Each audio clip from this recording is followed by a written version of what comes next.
Hello all, welcome to Vishnu's IAS Academy. Today we are going to deal with our weekly current affairs session. So let me welcome all the students here, those who are watching live here. Let me see who are watching this live. Sumant, Sai Kumar, Santosh, Sirisha and more to come. So we have starting the class today. So before I start my class, let us congratulate all the people who have cleared their prelims yesterday in the results. So this is RT congratulations from all behalf of the institute. I congratulate everybody. And you also congratulate everybody, one of your friends or maybe your seniors. So today, before we start the session, let me take 1 or 2 minutes to explain one good attitude or aptitude a person as a civil servant or an aspirant should have. How many of you are ready to do that? So let me ask you 2 questions today. The first question is, do you have the urge to learn the new things every day? It may be the current affairs or something else. Do you have the urge to know? Type S in the comment box. If you have that urge, please type S in the comment box. Let me see that. The question number 2 is, do you have the required aptitude or required skill to use whatever we are teaching in the classroom or the weekly current affairs to put in your prelims or mains or even the interview? Do you have that? So if you are answering these 2 questions as yes, you have all the qualities, like you have the attitude and you are also having the aptitude to clear this exam, because we already interacted with many of our toppers and also the people who have cleared prelims. We understood these 2 are the basic things which a person should have. The urge to learn is more important for a person being an aspirant to become a civil servant. So let us start our session today. Yes, I got some yes. Santosh Kumar, Sirisha, Maniket, Santosh, Sai Kumar, Sumant. Yes guys, you everyone, I have seen that. You got that zeal to do and we can do that together. So let us see what are the important current affairs. Those have been covered in the newspaper in the last 1 week. Let me give you about the titles. The number 1 topic is, it is all about biomining and bioremediation. The second topic is all about Ayushman Bharat Health Infrastructure Mission. It is not the Ayushman Bharat scheme guys, which has launched 4 or 5 years back. It is the Ayushman Bharat Infrastructure Mission. Number 3 is India-Russia relations. There is a lot to learn today. Like, if you are able to learn this perfectly today, if you are able to focus completely today, you are able to finish one topic that is in international relations. That is, last week you have completed already the West Asia, the new Quad. Today we are going to see the India and Russia, so that the India and Russia relations will be done for you. And the 4th point is Pegasus Committee. It's in the today's morning newspaper. I have read that Supreme Court has formed one committee to check about this Pegasus. So let us see the topic one by one. The first topic here is biomining and bioremediation. Why it is in the news? Why we are going to learn about this topic? Let us see why it is in the news. With an aim to speed up the process of clearing Ghazipur landfill site, the East Delhi Municipal Corporation passed a proposal to implement the biomining of 50 lakh tons of legacy waste. You might be having questions, sir, it is happening in Ghazipur. Why we are knowing? We are knowing because it is part of our syllabus. Let us see which is a part of the syllabus. This biomining is part of our environment, and also this legacy waste is also part of our subject. So these are the 2 words which we have seen in the news. So we are learning about the news. We are not worried about like Ghazipur or some Delhi, but we are worried about the core concept. Let us see where it is given. It is a part of GS3 guys. If you see the GS3 mains paper, we have technology, economic development, biodiversity, environment, security, disaster management. The subtopic of it has the conservation, environmental pollution and degradation. This is a subtopic which is very much important. Now in the next slide, I am also going to show you the previous year question related to this similar kind of like bioremediation and all. Let us see that previous year question. I hope you already seen previous year questions, but let me do it here. If you can see the 2017 prelims question, let me read the question options for you, and we are also going to solve here with a simple technique. Simple technique we can solve that. Let me read the question. In the context of solving pollution problems, what are the advantages and disadvantages of bioremediation technique? So there is a possibility of asking the similar kind of question in the future also. Maybe next year they may ask. This year they didn't ask. Next year they may ask. Let us see the option. It is a technique for cleaning up the pollution by enhancing the same biodegradation process that occurs in the nature. Okay, let us see. Let us leave this option. Second option, let us see. Any contaminant with heavy metals such as cadmium and lead can be readily, see here, if you can see here, readily and completely treated by a bioremediation using microorganisms. If you can think that anywhere it is possible to completely eliminate something, this is the extreme statement used by UPSC always. If you can observe from past few years, they are using these excessive statements or extreme statement to make the question wrong. So this is a wrong question, like wrong option, we can say directly. See the third point. Genetic engineering can be used to create microorganisms specifically designed for bioremediation. Okay, so if we can eliminate second option, the options are 193. In 193, let us see 1 is always right, okay. In among A and C, we have 1 right, so 1 is already right. Let us see the third one. Genetic engineering can be used to create microorganisms specifically designed for bioremediation. Yes, this is the right question, so the option is C. Type C in the comment box, C is the right answer. Meanwhile, you type, I'll go to the next slide here. Legacy waste. So, I told you, right, we need to learn the basic background of each and every points which are related to our syllabus. So, let us see what is legacy waste. I have prepared some notes for you guys. Okay, yes.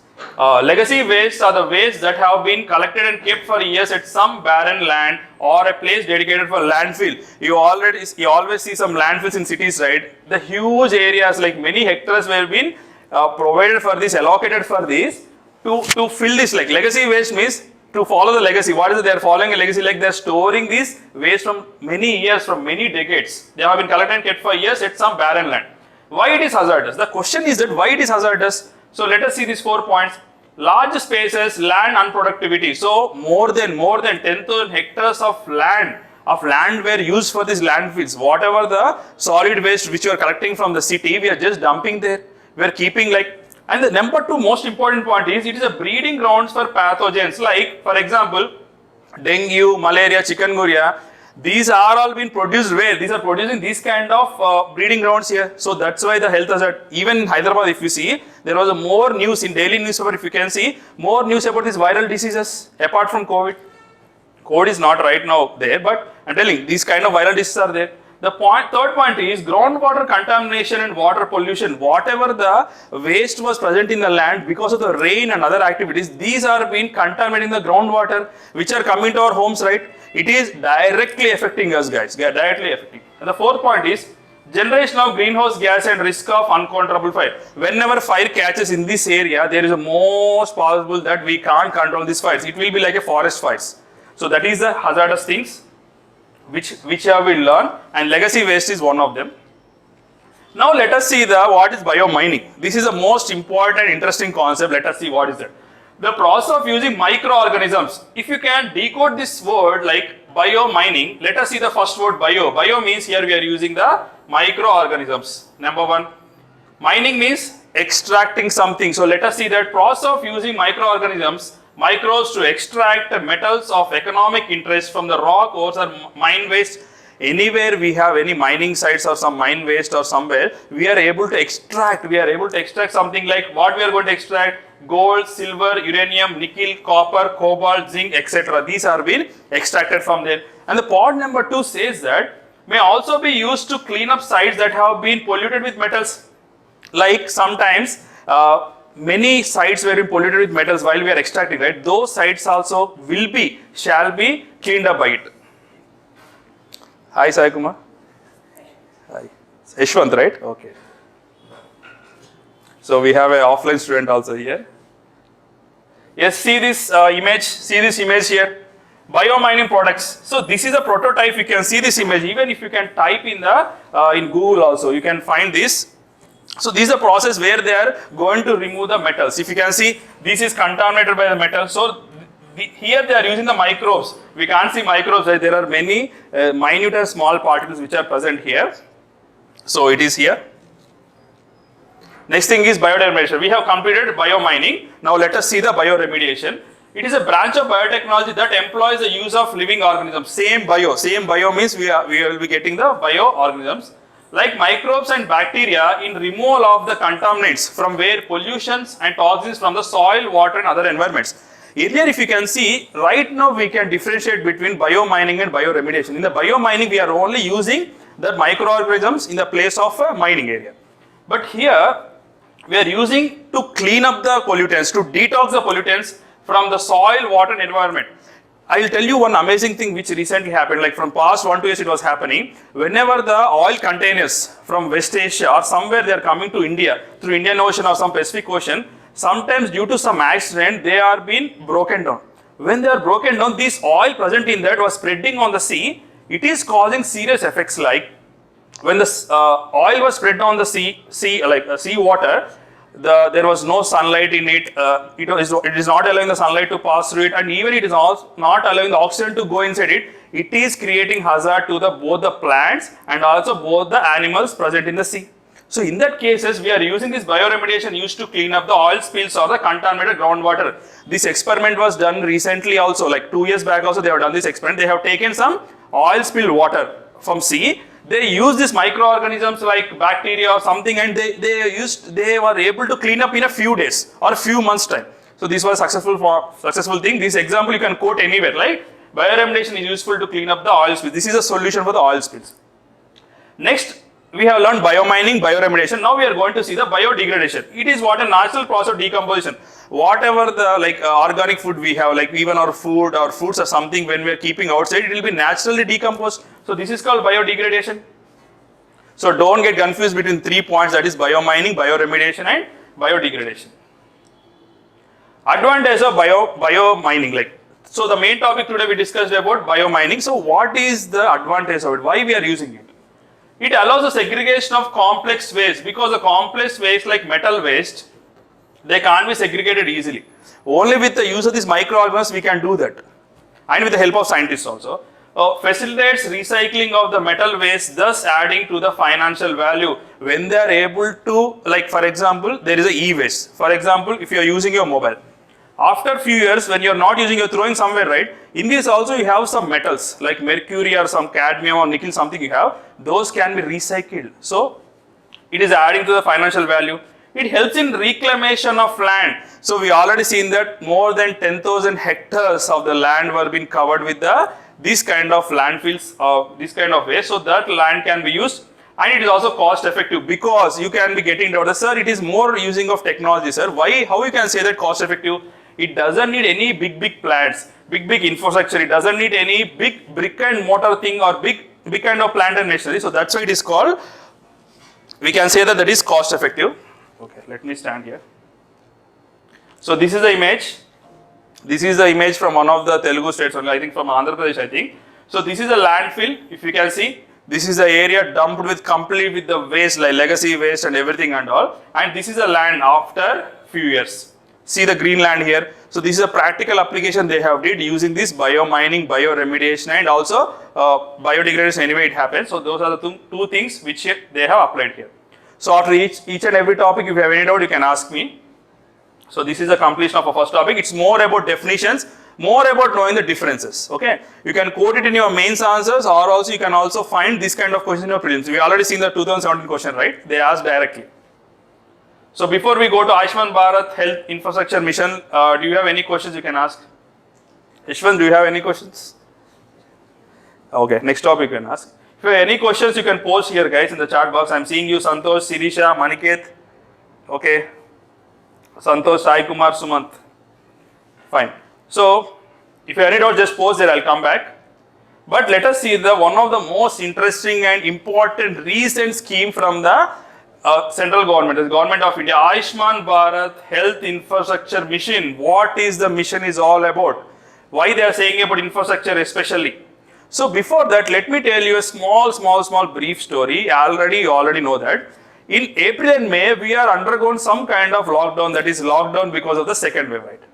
Then government of India realized one important thing, that it is not about a wave, it is not about the COVID virus, it is not about anything. It is all about the infrastructure we have. It is all, what is infrastructure means? It's all about the testing labs, diagnosis centers, and the labs which are able to forecast before the virus is getting in our country and detecting them. So let us see what they have included in this. It comes under GS2, paper 2, in the governance. This is the main topic, guys, but it comes in the governance part. The government policies and interventions for the development in various sectors and issues arising out of them.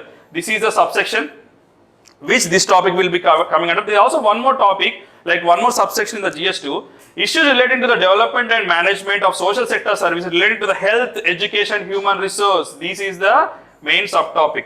So you can answer this concept or these points in your GS2, simply to put it. So this infrastructure mission, Ayushman Bharat infrastructure mission, they were saying like everywhere it is written, like in newspapers they written, right? It aims to build a robust public health infrastructure. It is saying about that. But my question is how? How we are doing that? So in that article they have given very in detail that how they are doing that. There are 3 steps, like 3 pillars they are going to rely upon to achieve this infrastructure. Robust means strong. Strengthen critical healthcare networks, okay, number 1. Number 2 is address gaps in healthcare. Where are the gaps? Whether it is in the diagnosis, whether they are in the tests, whether they are giving the treatment. Give a push to the health infrastructure. So these are the 3 things they are going to cover. This topic may be somewhat dry topic because it is more of facts and it is more of about implementation things, right? So I hope you won't get bored, but I'll help. I'll do my best to make it interesting. The first point we have seen is strengthen critical healthcare infrastructure. What it is all about, because we have in urban and rural, if you compare, in urban we have many hospitals. If you go to the rural area, can you find any big super specialty hospital there? How the people are surviving there? Even there are many cases like people are died from corona because lack of oxygen cylinders also. There are many issues kind of. So this program, this first step focus on the both things like urban and village too. They are focusing on this urban and village infrastructure. From where? In village, in the blocks, means maybe mandal levels, districts and state and national level. IT enabled means in the last point I'll tell you that why it is why they're keeping IT enabled. They are creating one common platform to, like, wherever if they're finding any virus, they are going to upload there. Like they are telling that here virus has been done. Recently, if you can see, there was a 3rd wave in the China, right? We also found that there is one person suffering from the similar kind of viruses in UP. So how they are doing that? Because of this IT enabled. When they are posting in the platform there, everybody is getting to know that. Everybody is getting awareness that, okay, there was a new kind of virus was there, everybody should be alerted. It should not be spread. So we are going to contain it. So this is the first point. So now we are going to see addressing the gaps in the healthcare. What are the gaps in the healthcare? So here we have an interesting point, that is creating facilities for diagnostics and treatment, both for the testing point and also treatments, healthcare and wellness center. So now what these healthcare and wellness centers will do, H&W centers will do, to detect the diseases, new diseases like new viruses or anything, they will detect that. This is the most important point, just write in your notes. Point number 2 is free medical consultation. Many people in India, they doesn't have a money to give from their pocket to go for a consultation also. So they are providing the free medical consultancy. 3rd point is free tested medicines. They are going to provide the tests for free. Even if you go for any hospital, private hospital, they are charging thousands for just for tests. Simply they write a test and it will be costing so many thousands, even for the small things also. So that's why they are making free. And 4th one is critical care for serious illnesses. If they are suffering seriously, if they are going to about to like on the deathbed, we should be able to provide it. These are the gaps, guys. So indirectly, if you are writing some challenges, for example, if you are writing some challenges in our medical system or medical governance, you can write these 4 points. The detection of disease, they have issue. There is no free medical consultation. You can write that there are no free tested medicines and there is more of out-of-pocket expenditure from a patient. And you can also write that there is no critical care for serious illness. So these are being covered in this Ayushman Bharat infrastructure mission. So this is the second subheading which we have covered here. And in this we also have one more point, that is improving testing networks for diagnosis of the diseases. What is this all about? They are going to integrate all the public health labs. Public health labs means government provided labs where they are doing some test. Okay. Next thing is block public health units. So they are creating at the block level also on level. Simply they are saying something like they are going to create many number of diagnostic centers or some kind of small hospital kind of things to contain this kind of viruses.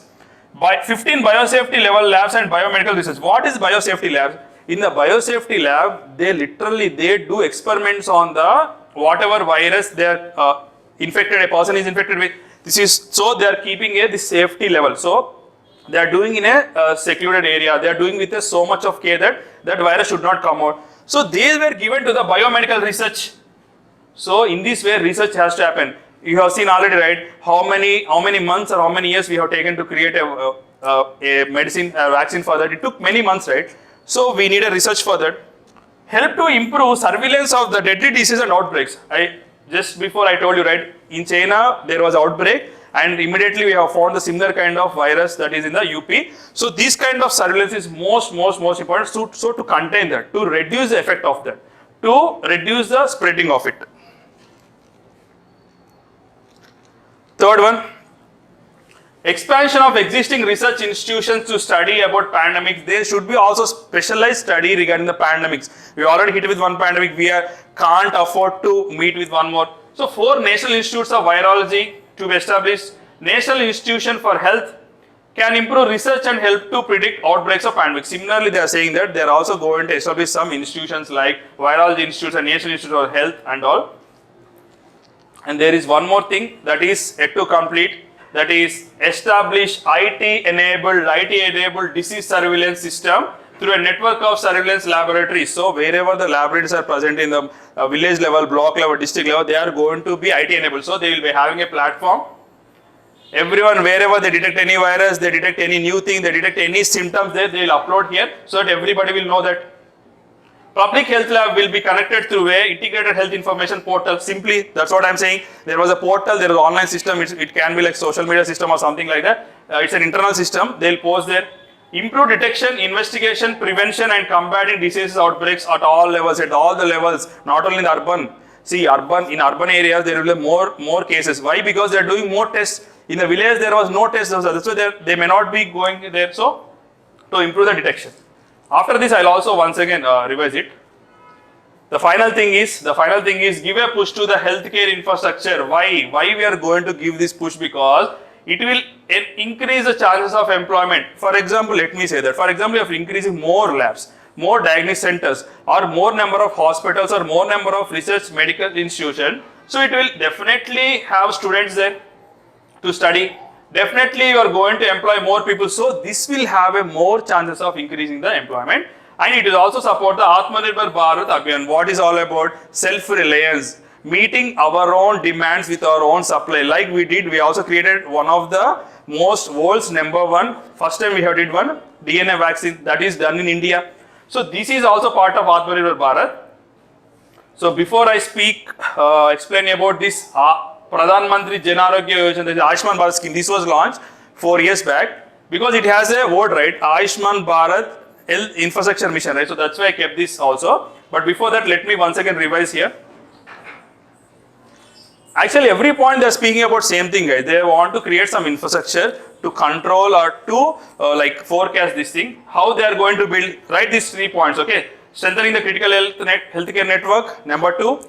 Address gaps in healthcare. First, they are going to create some healthcare networks. Number 2, they are filling the gaps, because it's not about doing something progressive, but also you need to fill some gaps which are delayed or which have the gaps there. And third one is give a push to the healthcare infrastructure by creating what we say. We are also improving the employment also here. The first thing, strengthen critical infrastructure. It's not only in urban, we are also creating in the villages, village level, block level, district level, state level. It through a IT enabled. Next thing is creating, addressing the gaps. We have the gaps in the very much to say health and wellness centers. This is the most important point. Here we are going to detect the diseases. Free medical consultation will be there. Free test and medicines will be there, and critical care for serious illness will be also there. This is the second slide. Second point. And next point comes here is improving testing network for diagnosis. How they are going to do that? By integrating the public health labs, block level and biosafety level. These are the more towards research level, okay? And help to improve surveillance. They are also going to surveillance. That is the obvious thing. By establishing new institutes like 4 national institutes for virology, seriously they are going to research specifically about viruses, and National Institute for Health, and also the predict the outbreak. Predict or surveillance or everything comes under the same point. The fourth point is IT enabled. How they are enabled. These are the repeating points. Actually, they have spread into 3 heads, but 3 heads are talking about same thing. 3 pillars are also talking about the same thing specifically. We can't draw more differences to give a big push about that. So before I end this topic, let us learn about this Ayushman Bharat scheme, what it is all about. It is a government health insurance scheme. They are providing 5 lakhs per year per family. In examination, what they do, they'll give you like 5 lakhs per year, and they'll tell for individual. That is a wrong option. So just remember that whatever the Ayushman Bharat scheme is right now is there, that is for 5 lakh rupees per year per family. Do you think that there is any cap on the family? There is no cap on the family. Even the 5-6 people or 7-8 people also they can avail. So what they are saying, more than 10.04 crore and vulnerable families as per socio-economic caste census, no cap on the family size and age of members. Priority is given to the girl child, women and senior citizens. Okay. Free treatment available at all the public and empaneled private hospitals. So they have a list of panel of private hospitals. They can go and avail this scheme. This is one of the world's biggest scheme. Why? Because they are covering more than like 50 crore population. Because they have said that 10 crore families, right? For example, let us see 5 people in each family also. It is covering 50 crore people. All pre-existing diseases were covered. So these are the points they can be possible for prelims point. In mains they can't ask you like write about Ayushman Bharat. It's already been many years. But in prelims you will get like it may not include the pre-existing disease like that. It covers not only primary but also secondary and tertiary healthcare hospitalization, pre and post hospitalization expenses, 1350 medical package covering surgery, medical daycare, cost of medicine, everything they are going to cover here in the PM Ayushman Bharat. Eligible beneficiaries can avail services across India. Cashless and paperless access to the quality healthcare service. There is no need to pay any cash. So if they will be providing you any card or some kind of other card kind of thing. So you can show that you have the benefit. You are the beneficiary of the Ayushman Bharat scheme. So you can avail this. And finally, the main point is Arogya Mitras at the empaneled hospitals to provide support. Who are these Arogya Mitras? These are kind of employees, those are in the hospitals. There will be at least one person in any hospital. He will check whether you are a right beneficiary or not. That is the thing there. So he will check your beneficial status, whether you are going to get the benefit. He will help you. So that's why his name is called Arogya Mitra. So we have done with the second topic also. If you have any doubts, if you want any notes also, I'll keep the slide back. And if you have any doubts, you can ask. This is more of about mains pointers you can write. Like if they are not asking also specifically about the Ayushman Bharat infrastructure mission, you can put in your own points. Recently, government has launched one of the most prestigious project, that is Ayushman Bharat National Infrastructure Mission. In that they are covering this thing. They are covering the diagnostic center, they are covering the labs, they are also improving the medical colleges or medical institutions like that. You can simply quote one point also, it will be more validation than other points. So that's why we are taking these classes for your validation. So let you ask any question here. Santosh, Srisha, Maniket, Santosh, Sai Kumar, Yashwant. If you have any questions, you can ask here. Or just think about it after the class also you can ask. So let us go to the next topic, that is India and Russia relations. So today we are going to learn completely about the India and Russia relations. In this topic I have given many images also for your understanding. So let us dive in why this is in the news. First of all, we learn why it is in the news and it is covered in which GS mains and all, and also we will see how it is useful for examination also. And to your surprise, this is a question which was asked in last year UPSC mains, 2020 mains also. They asked one question about Russia. Let us see what it is all about. So let me have some water before that. Hope you are getting the class. You can type in the chat box, guys. Okay, I am reading your chat. You can type anything you want here.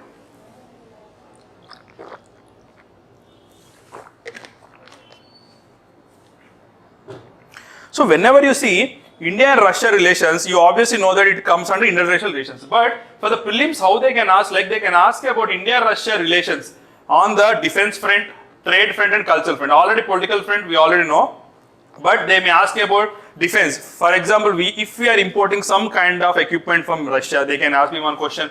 In the trade related, also the cultural related. Today we are going to cover all these three along with the political things also. For the mains, in the GS2 we have this bilateral, regional and global groupings of and agreements involving India and after effects of India's interest. Wherever the bilateral relations we have bilateral relations with Russia, and also we have a groupings also like BRICS. In BRICS we have Russia, in RIC we have Russia, in G20 also we have Russia, right? So for this case, it is most important thing. today's discussion, today what we are going to discuss in the India-Russia relations. First we are going to discuss about what article. In the article they have given only specifically about the energy sector. But I thought like it's not about discussing only about energy sector, right? We need to discuss about the holistic way, like political way or trade and defense also. So I thought I need to discuss about that. Why Russia is important to India? Let us see that also. Historical background of India and Russia relations. Before independence and after independence, how it was the relations. All dimensions like political, defense and culture. Also told you that. International grouping, how in which segments we are grouping. Even that one line, if you are writing in the examination, it will be evaluation, guys. And challenge in the relations. Every relation, like even the human relations, even the relations with the countries, they have some challenge. Let us see how. And we will also see the possible way to improve it. And we can call it as a way forward.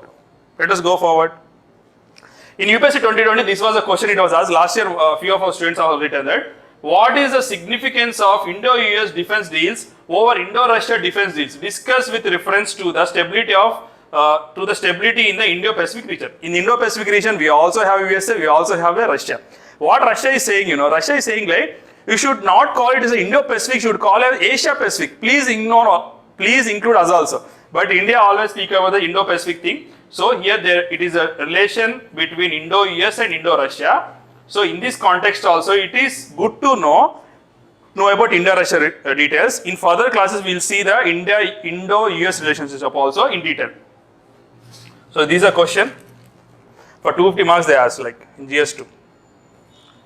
So energy cooperation as the backbone of India-Russia ties.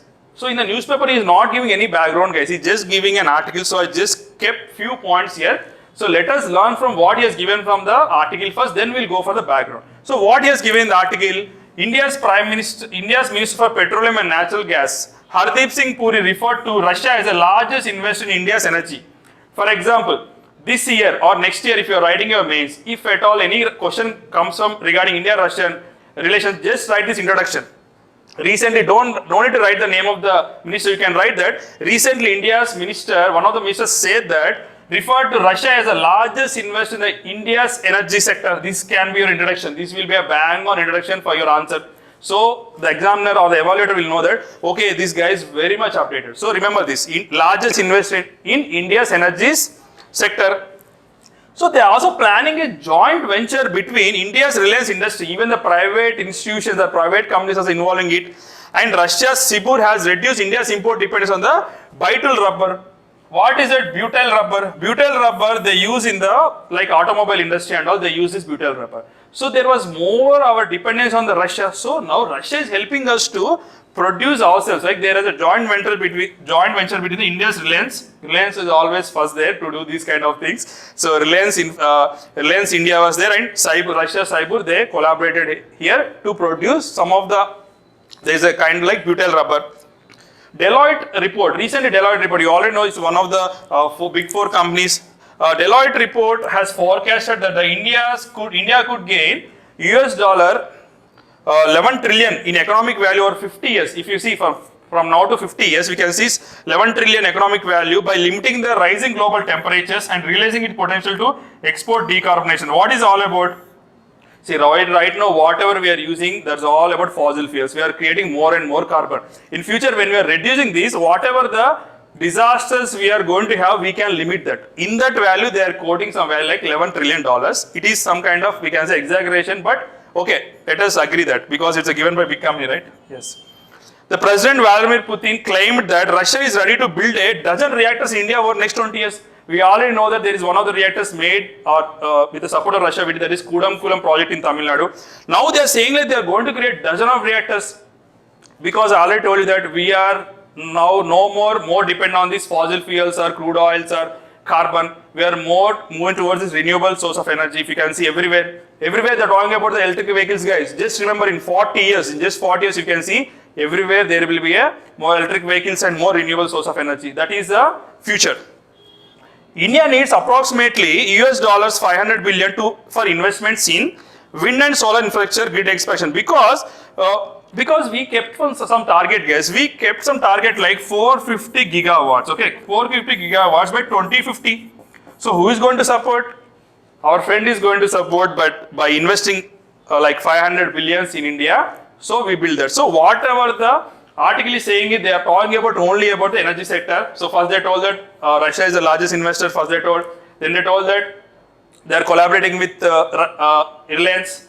Then telling that decarbonization is there. And this is important point because the president has made some point because Russia is ready to build dozens of reactors. And final point is to meet our 450 gigawatts target by 2030. Sorry, 2030. I wrote 2050. 2030 means coming in 9 years. So we need a $500 billion of investment. So that is the most important point. This you can write anywhere you want, like wherever relations come. See, even you can write in this renewable source of energy also in GS3. What is India's aim or how is India going forward? In the way forward, you can write that India is going to have investments from foreign countries like Russia to meet its target. We can use this data anywhere. Why Russia is important for India? So today now you make a mind map. What is a mind map? You write like this, okay? Russia. You write Russia and write these points 1, 2, 3, 4, 5, 6, 7. Don't write point by point. It will be big mess in your notes if you write. You just make some round figure and just write shortcut. Okay. Defense and security system. What is this all about? We are going to import the equipments, technology, training, everything we are going to import or we are going to support from. That's why Russia is important to India. So this is a question mark. This is the answer. So counter Western allies. To reduce our more dependence on the USA or like we can say Europe, we can have the other alternative also. Indo-Pacific region, this is the main theme. Now the world is shifting towards the Indo-Pacific region. I think that I discussed in the last class also when we are talking about the West Asia and all. What is the India-Pacific? That the countries which are surrounded by the Indian Ocean and also the countries surrounded by the Pacific Ocean. Okay, these are new shifting. To balance engage China, SCO. In SCO also if you can see, to balance China, to counter China with its aggression, like it has aggression over land, it has aggression in the defense, it also aggression in the field of economy. So to reduce that, deeper engagement to Central Asia, because to reach Central Asia, which China has a world domination, we need Russia for that. For trade, to improve our trade, that is obvious. And international cooperation, UNSC. If you can see in the UNSC, United Security Council, Russia is one of the permanent members, India is not a permanent member, so we need Russia help there to get into UNSC in future. So these are the points. Just make a mind map, write these 7 points, okay? 1, 2, 3, 4, 5, 6, 7. 7 points if you write. When you see before your exam, you can easily recollect because there is nothing to write. These are only pointers, right? Okay? If you are done, tell me. I'll shift the slide. Done? Yeah. Now let us see historical ties with Russia. I love modern India a lot because there are some inspiration which we imbibed from the Russia. If you can see in the 1917 Russian Revolution, we Indian revolutionaries, they got inspiration so much there. And even Gandhiji has a good ties with one of the person called Leo Tolstoy. If you can see, Gandhiji also established one of the farms in South Africa, that is Tolstoy farm, right? You already read in your modern history or somewhere anywhere in the GK books also. So that's how they have influenced us. Before independence also, they have so much of influence. Even our Nehruji used to go to Russia and attend many things, and he always obliged to this socialist form of governance also. So we has a deep impact on us even before independence. So after independence, what help, let us see what help the Russians did to us. They helped us in the assistance for the industrialization, mainly in the fields of iron and steel industries. To establish iron and steel industries, we required some big power in the world to support us. That is Russia, which is doing very good at that time. They supported us. This is the point number 2. So you can write this history, guys. If you can write this history, you can quote in your answer also somewhere. India's space, technological and nuclear advancement, even our first satellite, Aryabhatta, or even our first, astronomer, he went to Russia and going from there. So we have a deep ties in the field of space. Even Abdul Kalam ji many times said in that we have so much relation with Russia in this because regarding the space exclusively, going to the space and all. In 1971, we had one friendship treaty with India Soviet. This is very much important, guys. This is the foundation stone. Why? Because in the 1971, when we had a war with Pakistan regarding Bangladesh, everybody knows this, right? China and USA, these countries, they supported Pakistan. Now, USA may be our friend, but earlier if you see in the 1971, they supported a country like Pakistan. At that time, only country supported us, that is Russia. So this is the friendship treaty we have since 1971. Post 1991, what happened? Because of the deintegration of USSR, USSR was a big country along with Russia. They have many countries. They was fell down because of their financial instabilities and other reasons. So what they do, they are moved towards capitalism. So the defense got weakened somewhat, and they are moving towards capitalism more from socialism. This was a small phenomenon happened. And recently what happened? Russia's closeness towards China, India is looking for defense suppliers from USA. So Russia, they have also pipeline contract, like Russia and China, they have some pipeline contract. Whatever the oil they produce from Siberia, they are going to sending to China also. That kind of deep types they are having. So now India is looking for defense supplies with USA. Generally, India policy is like two policy, like we'll deal with each country with their merit only. It's not about non-alignment movement now. I think it is not relevant also now. Now we are dealing with each and every country with their own merit. So this is the point here. This is the historical background shortly.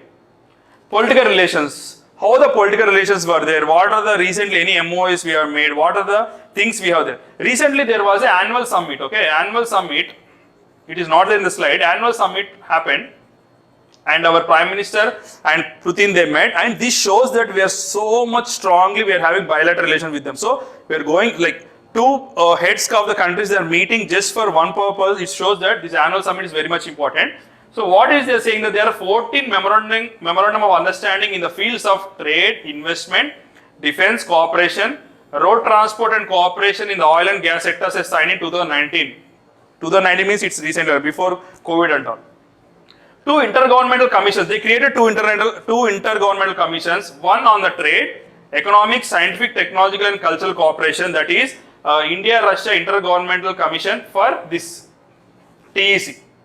Trade, economic and scientific. Another one, there is a military technological cooperation meeting, that is IRA-GC MTC, meet annually. So they are going to meet annually. These commissions are going to meet annually every year basis, and they are going to create some strategies for the future purpose. So this is the level of dealing we have. This is the level of closeness we have. This is the level of interaction we have the country like Russia. So these are all about political relations. Now let us see, there are more interesting relations we have. Defense and security relations. The next slide, if you can see the next slide, I have given some images also. Let us see these images also, but before that, let us know what it is all about. So there is a trilateral service, like whatever our military, navy and air force, they always combine with Russia with one exercise, that is Indra. We did in Indra 2017 and also Indra Navy in 2018. These are the naval exercises and also the trilateral service exercise where they exchange their ideas, they exchange their strategies, they do a mock kind of firing, they do a mock kind of warfare. So that is the most important, but it shows the closeness between two countries. And joint military programs, what are they? BrahMos cruise missile, they have built a joint venture. Do you know what is this BrahMos all about? BrahMos means Brahmaputra, and Moscow is not capital. They have also one more river called Moscow. Okay, so it's all about Brahmaputra and Moscow. It shows the strong relations between us. And they are also given as Sukhoi Su-300 MKI. This is one of the fighter jet planes. This is a program we did in a joint venture. And military purchases leased from Russia. Whatever we have taken in Russia, let us see. S-400 Triumph. So that's why I kept some images. In the image, if you can see, you can get visualized in your examination. You can write simply like defense side. See, we already seen political side. Now we are seeing the defense side. Simply you can write these points. INS Vikramaditya India's, we have one aircraft carrier that I will show you. And 9 out of 14 are conventional submarines, they are from Russia. So this is a level of dependence or joint venture or cooperation we have Russia. Now let us see some images, some beautiful images. So this is the first image you can see here. This is Indra. We have the military majors or military people from both sides of India and Russia. We have the second one is BrahMos missile. This is one of the powerful missile we can say. This is the image here. And this is Sukhoi 30 we have seen, right? Let me see the name once again. Sukhoi Su-30 MKI. So this is that. If you can see, it is doing some mock here. And this is the S-400 guys. 2 years back, I think 3 years back, when we have issue with China and all, we have brought this from Russia. See this? We have parked this in our borders, like India-Pakistan border, and we also parked in the India-China border. So in many numbers we have taken that is the most powerful, we can say that, advanced powerful weapon. So these are the 4 images I want to show you. Indra exercise, BrahMos, Sukhoi, and also S-400 missile. I think launching pad, yes. So this is INS Vikramaditya. Many of you may know, many of you may not know. So this is aircraft carrier. This is the most important one because here, while we are traveling in the ocean also, we can help our Air Force people to launch there.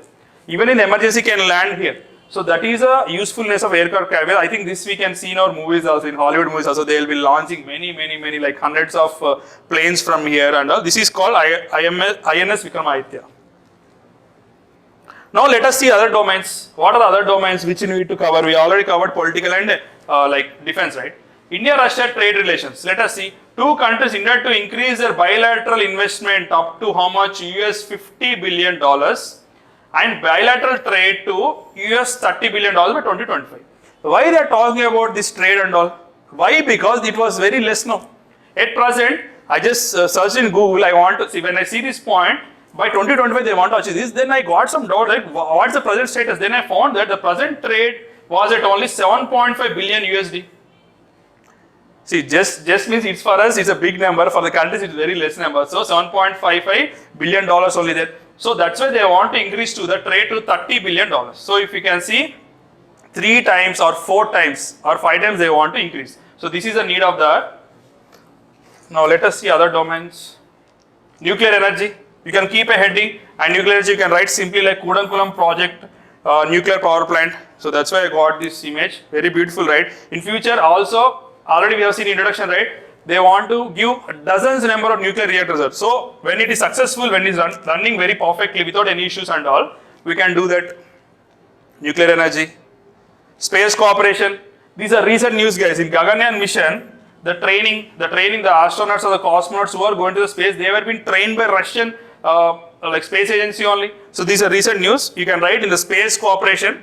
No need to write about our old stuff like Aryabhatta and all. That is for introduction only we have written. But you can directly write in recent Gaganyaan mission also. We have got cooperation from the Russia, right? They have been trained there. They will come back. I think 4 to 5 people. They will be soon. They will be going into the space. And cultural ties. These are one of the recently very interesting thing which I observed, that which I read in the newspaper, that on the birth anniversary of 150th birth anniversary of Gandhiji, what they did, you know? Russia, they have inaugurated one exhibition. They have kept the photos, videos and everything, books of the Gandhiji along with Leo Tolstoy, okay? Because he is his friend, philosopher and also his guru. Leo Tolstoy's books also were kept, and it is showing that. You can see here, inaugurated an unique exhibition on the Mahatma Gandhi and Leo Tolstoy at Asagna Polnia, some Russia's place, the birthplace of the Tolstoy. In the birthplace, they have started this. In cultural point, this is a unique point you can write, because examiner or evaluator, they always want some unique thing, because everybody will write about political things, defense things, but you can add this cultural point also. Even in the GS1, you have cultural points, right? If they are asking some influence, how other countries are treating us, how India is going to develop its soft power, we can use it. See, other country people, they are celebrating our leader. Like Mahatma Gandhi is no doubt an international figure, international leader, but I can say like they are celebrating our leader means they are giving more respect to our culture. So this is the point here. Just note it down. Common grouping. I told you, right, we have many common groupings. In the GS2, we have bilateral and also groupings, right? What are these common groupings? BRICS. BRICS, we have Brazil, Russia, India, China and South Africa. RIC, what is this RIC? This is a specific group, guys. Welcome to Vishnu IAS Academy. We are excited to announce the launch of our new courses. Contact us for registrations and counseling. Hard work never fails. Keep learning. This is Russia, India, China. See, one is friend for us, one is friend of friends. Like Russia's friend is China, but we don't have any good terms with China right now. SCO, we have in SCO, it is the headquarters in Beijing. So it is in China. So we have the common grouping. And East Asia Summit, we have UNSC, you already know.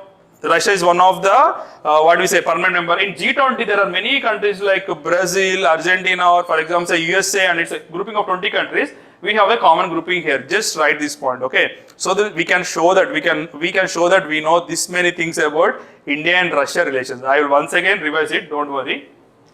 Just remember this slide, just remember this point, whatever you are writing, so that you can update. In future, if you are getting any new article, like today we got an article about energy. Future, next year, if we are having some war kind of situation with China, we are going to buy more missiles and all. So we can add that point there also. So now we'll see what are the challenges. There is only one challenge, guys, between India and Russia. Even we have a good ties with Russia. Now we are like from past 4-5 years, we are more inclined for USA as we are dealing with merit with each country. Russia is somewhat apprehensive in that, so that's why it is moving close to China. Let us see India and USA relations. All major agreements with USA like Lemova. This is what is it? Logistical exchangement memorandum of agreement. Something is a Comcast is all about these are the main 3 agreements between India and USA, okay? Lemova, Comcast and Becca. In future we will discuss about it. Comcast is all about the communication systems. Becca is a basic exchange agreement, something cooperation agreement is there. In future we will see these are the 3 agreements between India and USA. Due to this, Russia changes old policy and starts supplying China with the weapons. So now Russia is going to supply more weapons to China because we are in the groups, we are dealing with it, we are writing, like we are in every agreement of USA. Every time it comes in the news, right? Today India signed that Lemova, tomorrow USA signed the Comcast and now Becca. So Russia is moving towards China, but even though we have a good ties, guys, it's not that ties are very bad, but it was some balancing act. So the Russia has given S-400 and Sukhoi 35, which you have seen in the previous slide, those they are given to China. So Russia-China common interest in the opposing China. USA, sorry. China also one opposition like USA, in Russia also have for many years, so they were like, they have a common enemy, so they came together. So these are the challenges we have. These are the main two challenges which I have found. Other than that, we doesn't have any big major problem with Russia. So what is the way forward? Way forward. There have been many steps taken to strengthen our ties. In spite we have some good relations with USA and all, we have taken some steps. What are the steps and what are the steps we need to know? Let us see. Developing joint projects in other countries. Example, Roper nuclear plant in Bangladesh. Bangladesh is very friend to us. It's a neighboring country which shares one of the largest border. So we are building their Roper nuclear plant. So our friend has come, Russia has come there and he told that, okay, we'll also support in that Roper nuclear power plant. You can write this example. Next one. India must take advantage of Russia's capacity in what? In helping India to become self-sufficient in the defense and defense exports like BrahMos. It's not only about BrahMos or Sukhoi. Like in the way forward, we are writing that we need to take advantage of all the capacities. We need to be self-sufficient. In future, we need to export some kind of technology because we have all the talented people here. We may have the infrastructure, we have the funding, etc. So they were saying like in the way forward. India has to utilize the scientific and technological base for India's problems. What are the problems? It may be about COVID, it may be about the like technology part, everything we can utilize the scientific and technological base for India's.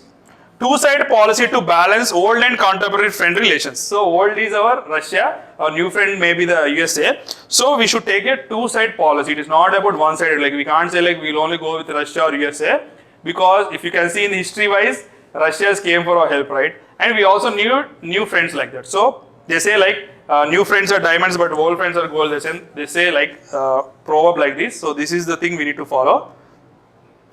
So this is the next topic. Before we go to topic, let us revise once so that it will be in your brain forever. I hope you are enjoying this class. Hope you are learning so much. Let us revise once quickly. So India-Russia relations, it's part of prelims, it is also part of the mains GS2, because we have bilateral and we also have the groupings, both the things. Today discussion, we have discussed about articles, what they told in the article, why Russia is important to us, historical background of India and Russia, all dimensions, political, defense, cultural we have done, international grouping we have seen, what are the challenges and what are the possible way to improve. These are the things, these are way forward we have seen. The first slide we have seen the previous year question, just have an eye on this. So they are asking about Indo-US and Indo-Russia. Maybe they might be asking something next year. So these are energy things which are the latest current affairs. Please, it should be in your notes at any time. You can use it anywhere. Even for your environment point of view, you can write about renewable energy. We can write about in the technology part also, even in the electric vehicle concepts also, or we can write in this point. Just remember this point. Largest investor in India's energy sector. That's enough. Why Russia is important for India, just make a mind map of the 7 points, or just write 5 to 6 points also, that is fine. But it will show that you know something about India and Russia. Historical background we have seen before independence, after independence, 1971, how the ties right now we have. These are the 6 points we have covered. Political relations, how we have recently we have signed 4 MOUs with that, and also 2 intergovernmental commissions. This is a special commission, guys. Generally we don't have with any country basically. Forming this kind of intergovernment commission, it shows that it is very much close. Defense we have seen. Just remember these pictures. Indra exercise, BrahMos missile, Sukhoi and S-400. Just remember this, just put in the point form. That's it in examination. Just remember these 4 points and just put in your exam. And there is one more also, that is INS Vikramaditya aircraft carrier. You can include this also. Other domains like trade relations, just we want to improve. Right now we are here 7.55 USD billions and we want to improve to 30. So there is more scope for us. Nuclear reactor, nuclear energy they have already supported. They also want to support us more. Space cooperation, you already know, we already listened, we already learned it. Cultural relations, on the 150th birthday anniversary of Gandhiji, they have did something good ties, good soft power. So they are comparing here, see, truth. Some values, they have taken the values of Gandhiji and they have portrayed here, it's a good thing. Common groupings like BRICS, RIC, SCO, East Asia Summit, UNSC, G20. Challenges, we have only one challenge, that is to balance India, like India with Russia and India with USA. That is the main challenge. And way forward, you can write this Roper nuclear plant example, and also we need to take some benefit or advantage from out of it, and we need to follow the two-side policy to balance old and contemporary friendly nations. So this is a conclusion which you are going to write in your answer. That's it guys. More than this, nobody is expecting anything. So before we go to next topic, if you have any doubts, please post here or you can ask me. Let me have some water in between. So till now we have covered 3 topics. First topic is easy. Second topic we have discussed about Ayushman Bharat mission. Now we have completed the India-Russia thing. And finally we will see what is the Pegasus issue recently.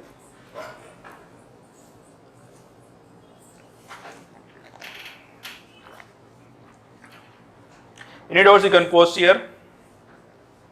Who are there on live? Sumant, Sai Kumar, Santosh.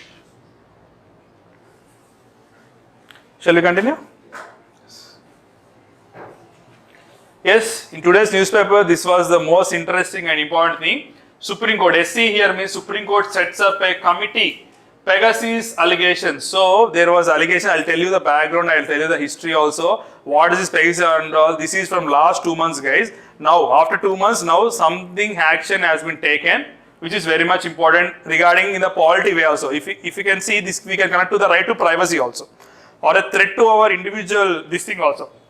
So let us see what the Supreme Court bench had told. They gave one interesting comment. What is it? Power of the state. The power of the state to snoop into the people's sacred private space is not absolute. So it is not absoluteness of the state. So let us now understand what is this Pegasus all about. So that just now they have formed committee, right? There is no action being taken. They are going to do some research. They are going to do some analysis. They are going to do some study, right? So let us understand what is Pegasus. What is Pegasus all about? People, they may think that Pegasus is a very illegal thing, the software and all, but it's a legal thing which is created by Israel. So Pegasus is a spyware. It's a spyware developed and licensed by an Israel company, NSO Group. So obviously you can say Israel has created. So NSO Group has created this Pegasus spyware. What this spyware will do, you know?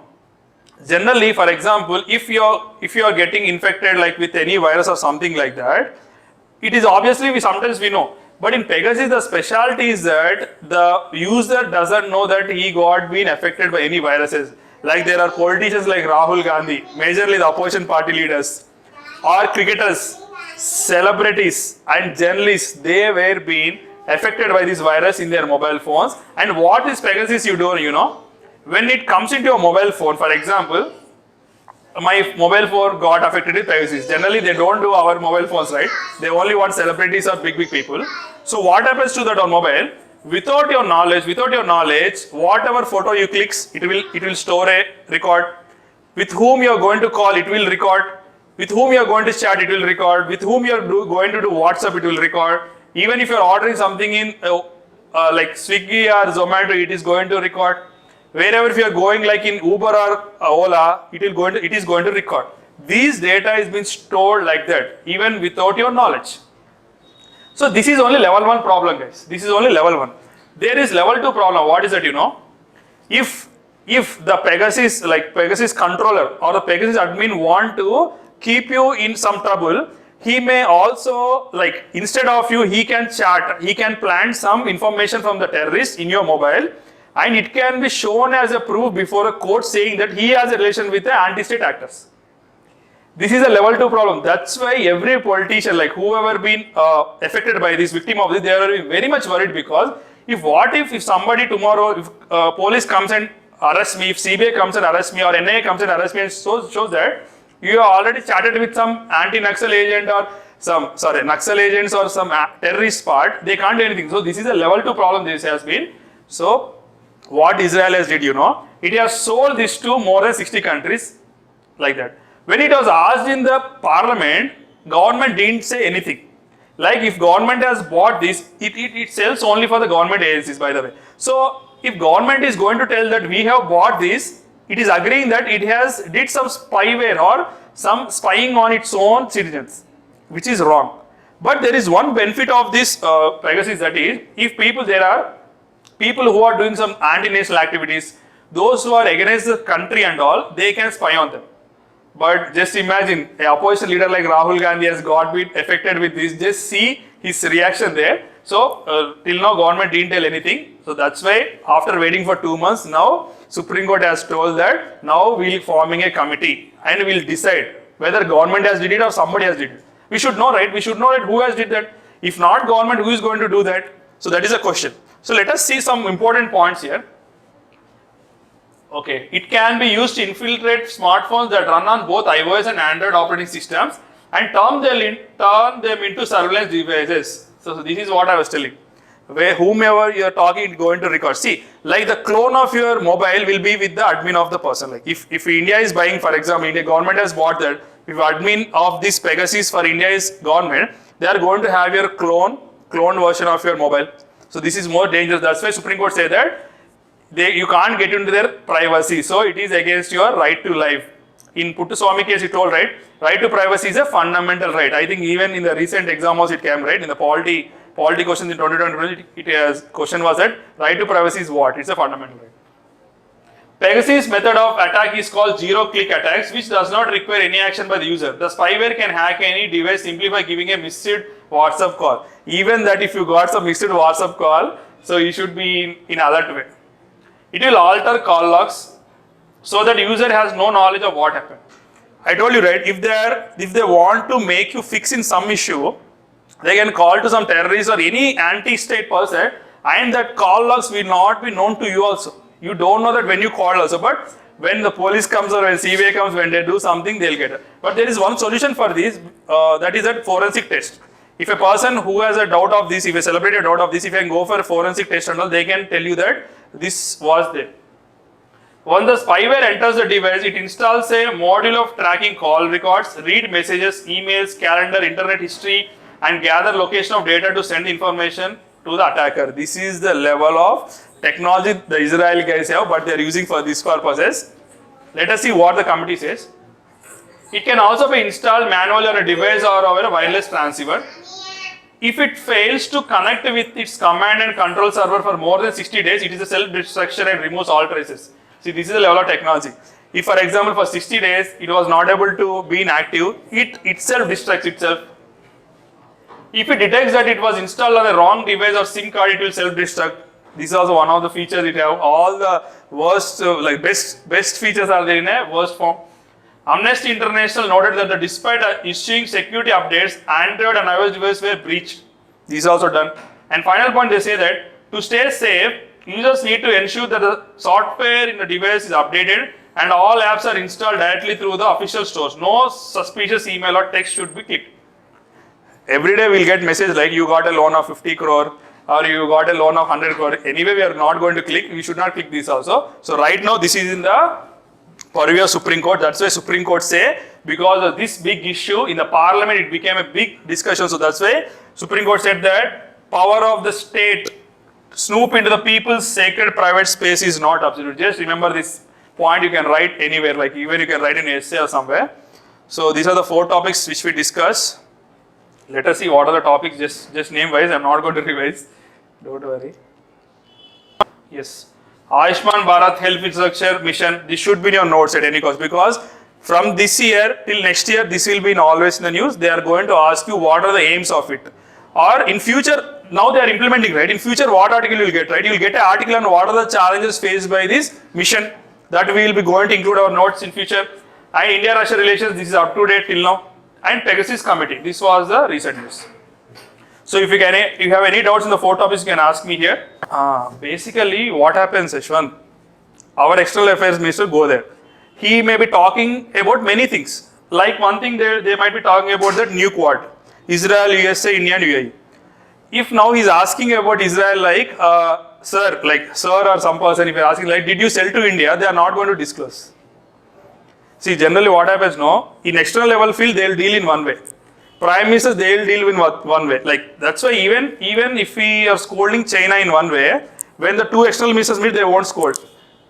So, these are different domains, right? I think even our Jaishankar sir asked him, they doesn't say that. They say that it's a confidential data and all. I think this was in the news from past 2-3 months, right? Generally, USA, we already did some agreements like LEMO and BECA and all. Now Russia, like USA want us to be like Iran. Like Iran, they're sanctioned Iran. Like we are not dealing anything with Iran, right? So USA is thinking that India should behave as we behaved with Iran, but it not going to happen. Because with Iran, we have only one relation regarding some Chabahar port or something energy requirements, right? But we won't be doing anything with regarding Russia. They'll do something like, they'll say they'll take some exception. Even for the sanctions, they are taking some exceptions, right? Like that they will take. And anyway, it is going to deliver, right? Yes, I think that will be the case. Good that you are reading daily newspapers and all, Ashwant. Yes, but try to make notes anyway, because when we read from newspaper, so that's why we have started these weekly sessions also, because you will have something complete notes in your notes that you can update anytime. So I think let us see what USA will say. If Trump was there, he would have said something big.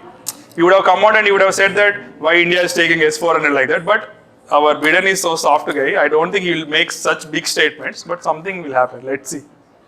So any doubts from other topics and all? Nothing, right?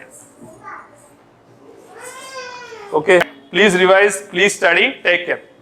Jai Hind.